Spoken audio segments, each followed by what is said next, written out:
Hello and welcome to Traditional Painting the Digital Way. This is where I use digital painting apps to teach traditional painting techniques. This is part 3 of my Pillar of Fire series. And in this video we're going to continue to add contrasts of dark and light in the clouds. And the app that we're going to be using is Infinite Painter for Android. And if you want to follow along with traditional materials, check out part 1 in my series where I have a list of all the paints and the canvas and the brushes that I use. So we're going to go ahead and continue to refine the pockets of dark and light in the cloud.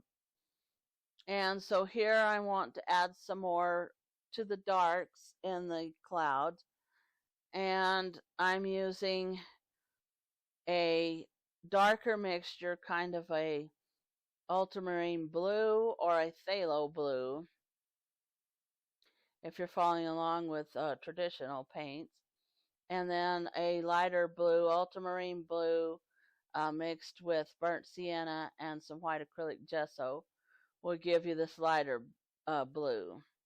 And so here I'm wanting to show some of the contrasts of the puffy edges of the clouds to kind of give it the look of the shadows and the light that happens when the lightning lights up the clouds inside.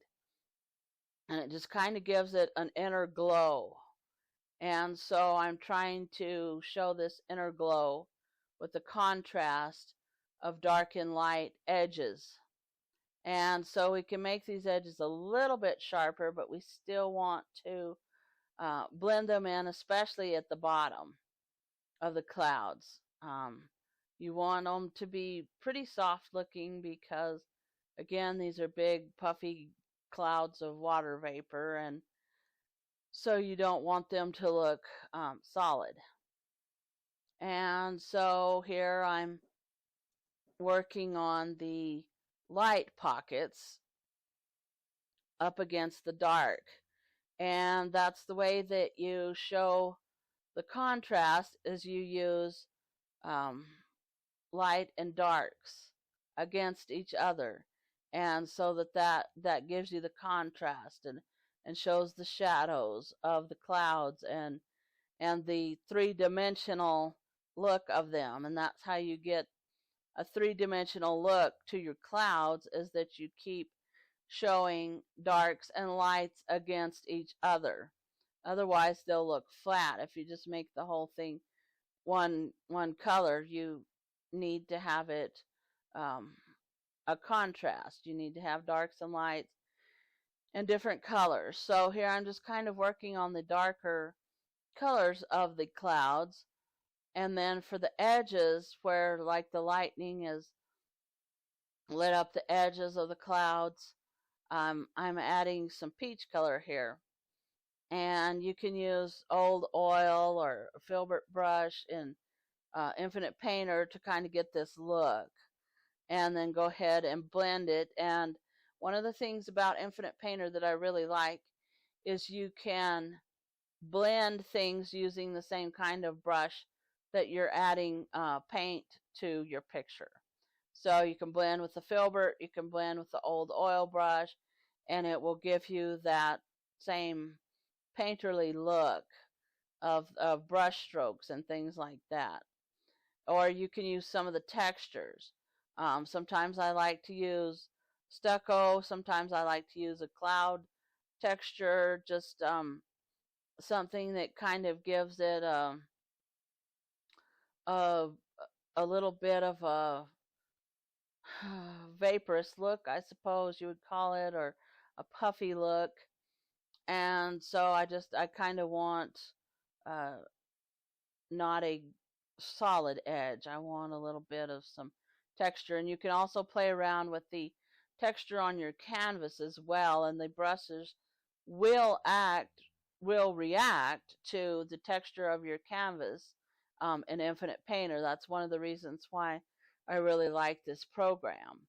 And so here I'm adding some stucco texture and um, trying to give that look in the clouds of vapor and water vapor, and that it's just kind of floating around, and it's not solid. You want to try to give this look that it's lit up inside and that it's not a solid state object. And here I'm adding a little bit more of the dark back and forth, and as you notice, I just go back and forth, adding light, adding dark, till I get the shapes refined that I want. And you can zoom in here, and Infinite Painter is very good for being able to zoom in and get pretty good uh, painting sizes, especially if you use really high-end Android devices. And I'm doing this one on my Samsung Galaxy tablet, my S8 Ultra, I believe is the name. It's the 14-inch one, so it's the really high-end one. And I really like the 14-inch screen because it gives you a lot more room, and it's kind of like painting on a pretty good sized canvas, and so I like that.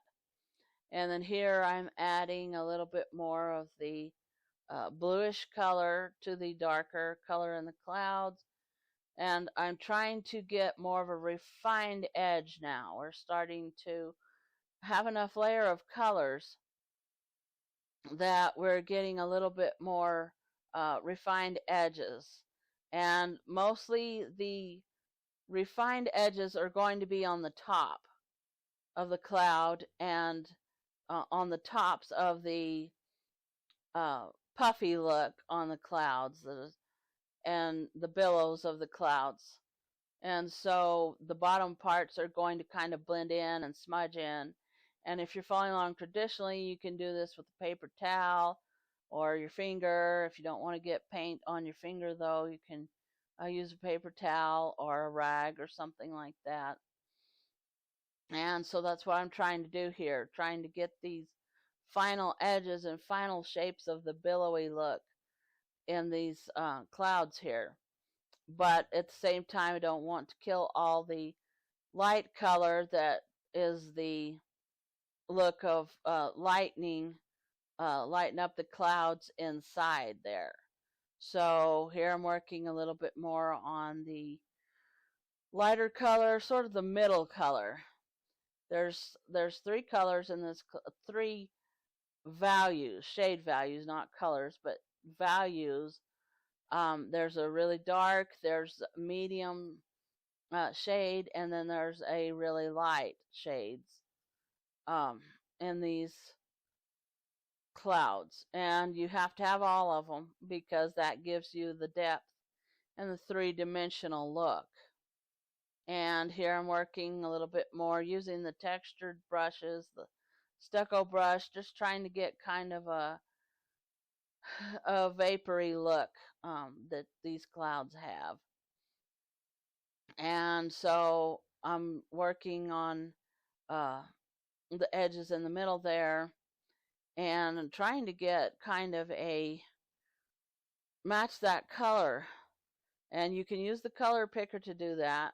I don't like to do that very often because I like to keep my skills for picking colors and keep my painter's eye trained. But every now and then, just to see kind of what it really is on the reference photo, I will use the color picker to pick that color out, and then I may decide that it looks too dark or too light for that color, and I'll change it a little bit. But I like to keep in practice just looking at the colors, because when you're doing this traditionally, you have to do that. So, and you would probably take ultramarine blue, maybe add a touch of dioxazine purple, and then use a lot of white acrylic gesso to get these really light blues here. And use your filbert brush or your number 3 round and sort of use a curved stroke in order to get that um, puffy look to the clouds. And some of the clouds in this thunderhead are floating in front of it, and so they're thin looking vaporous clouds, and they'll be a little bit darker. So we'll work on that in part 4. This is the end of part 3 of Pillar of Fire, and if you want to see how to continue to work on the clouds, then hit the subscribe button. Thanks everybody for watching. Thank you so much for your support. If you have any questions, just leave them in the comments down below, and I will catch you later.